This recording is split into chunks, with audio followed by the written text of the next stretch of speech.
Bienvenue dans The Debate. La discussion de ce jour porte sur l'ouvrage d'Éric Zemmour, La messe n'est pas dite. Le livre avance une thèse forte, la civilisation judéo-chrétienne serait en proie à une crise mortelle, menacée à la fois de l'extérieur par ce qu'il nomme l'islamisation et de l'intérieur par des idéologies qu'il qualifie de nihilistes. La question qui va nous animer est donc la suivante. Cette grille de lecture offre-t-elle un diagnostic pertinent de notre époque ou n'est-ce qu'une instrumentalisation de l'histoire à des fins politiques ? Pour ma part, je défendrai l'idée que ce livre pose un diagnostic lucide, bien que sombre, sur un péril civilisationnel bien réel. Et de mon côté, je soutiendrai que cet argumentaire s'appuie sur une lecture de l'histoire qui est volontairement sélective et alarmiste, une lecture qui construit un grand récit de conflit, à mon sens, bien trop réducteur pour être tout à fait honnête. Alors, ma position s'articule autour d'une idée centrale du livre. Le lien, vraiment indissociable entre le destin du christianisme et celui de l'Europe. L'auteur, au fond, ne fait que reprendre une intuition ancienne, celle de Bernanos par exemple, en affirmant que la mort de l'Europe est la conséquence directe du déclin de la foi chrétienne. Il démontre de manière assez convaincante, je trouve, que toute notre identité, nos structures mentales, sont façonnées par cet héritage. Il s'appuie notamment sur des penseurs comme Francis Fukuyama pour rappeler que le concept même d'individu, qui est au cœur de notre modernité, naît de la préoccupation chrétienne pour le salut de l'âme individuelle.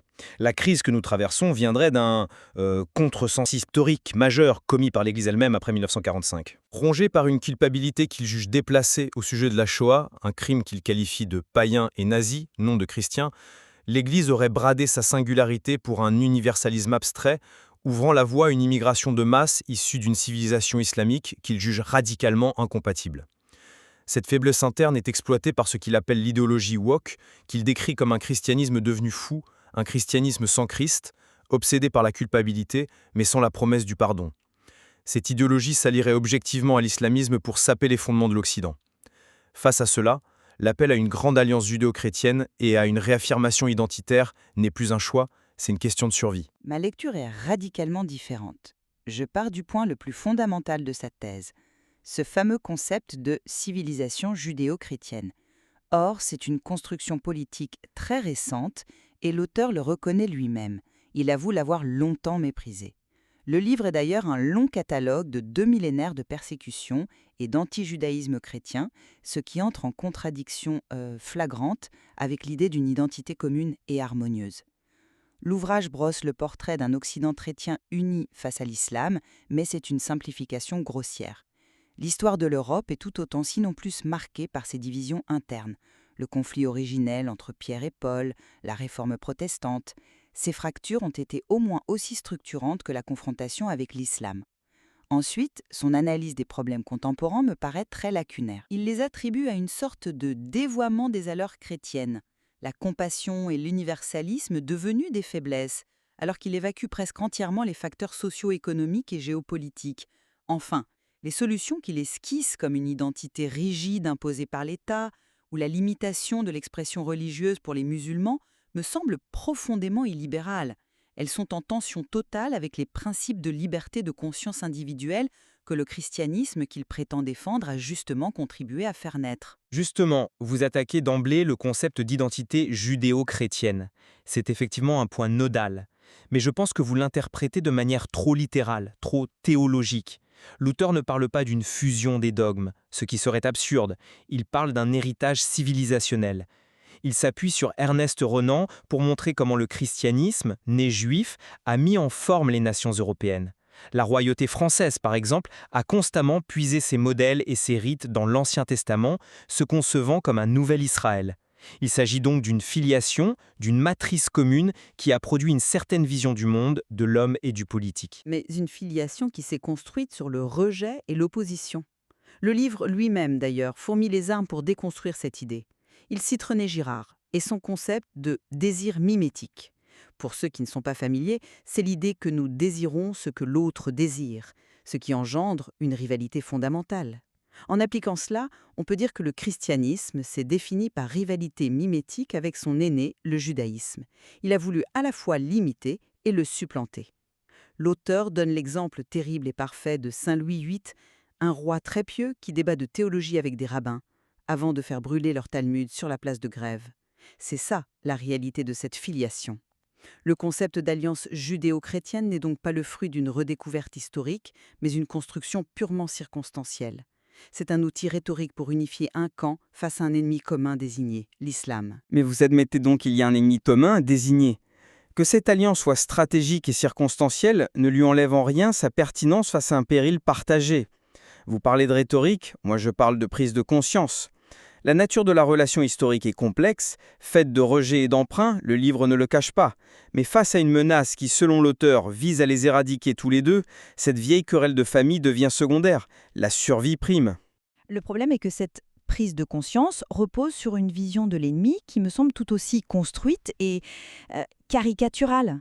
Ce qui nous amène à votre deuxième point, le diagnostic de la double menace. Exactement. Et sur ce point, l'analyse est, je pense, d'une grande clarté. L'auteur distingue bien l'islam en tant que foi individuelle, qu'il ne discute pas, et l'islam en tant que système politico-juridique. Il reprend encore une fois Renan qui parlait de l'union indiscernable du spirituel et du temporel, comme de la plus lourde chaîne que l'humanité ait jamais portée. Pour l'auteur, cette absence de distinction entre la loi de Dieu et la loi des hommes rend l'islam fondamentalement incompatible avec la civilisation européenne, qui s'est justement construite sur la parole du Christ, rendez à César ce qui est à César et à Dieu ce qui est à Dieu. Ça, c'est le premier volet de la menace. Le second, le wokisme, est analysé comme une sorte de parasite interne. Ce serait le produit de la décomposition du christianisme, une église du Christ sans le Christ, qui en garde les réflexes, la recherche du péché, la repentance, la dénonciation des hérétiques, mais en évacuant la transcendance et le pardon. Cette idéologie, par son obsession de la repentance occidentale, désarme la civilisation et la livre à ses adversaires. Oui, je vois bien la logique de l'argument, mais elle me paraît relever de la construction intellectuelle plus que de l'analyse du réel. Présenter l'islam comme un bloc monolithique, immuable et totalisant depuis le 7e siècle, c'est ignorer 15 siècles d'histoire, de diversité, de courants intellectuels, d'adaptation. C'est ignorer l'Empire ottoman, l'islam des Lumières de la Narada, les islams mystiques, les islams sécularisés. C'est une caricature essentialiste. Quant à l'amalgame entre le wokisme et l'islamisme, il ne résiste pas à l'analyse. Vous parlez d'une alliance objective. Mais comment peut-on sérieusement allier une idéologie postmoderne qui déconstruit les identités de genre et exalte les minorités sexuelles avec un dogme religieux qui, dans ses versions les plus rigoristes, les condamne à mort? Leurs fondements sont radicalement opposés. Le livre crée un monstre à deux têtes en fusionnant artificiellement des phénomènes sociaux et idéologiques qui n'ont ni les mêmes origines, ni les mêmes buts. Simplement parce que tous deux s'opposent, pour des raisons différentes, à une certaine vision de l'Occident traditionnel. Mais l'auteur ne dit pas que leurs buts sont les mêmes. Il utilise l'analogie du pacte germano-soviétique, deux totalitarismes que tout oppose idéologiquement mais qui s'allient tactiquement pour détruire un ennemi commun, la démocratie libérale de l'époque. Ici, l'ennemi commun serait la civilisation occidentale, héritière de ce qu'il nomme les formes gréco-romanes et judéo-chrétiennes. Le wokisme la sape de l'intérieur par la haine de soi, l'islamisme la combat de l'extérieur. Leur alliance n'est pas idéologique, elle est stratégique.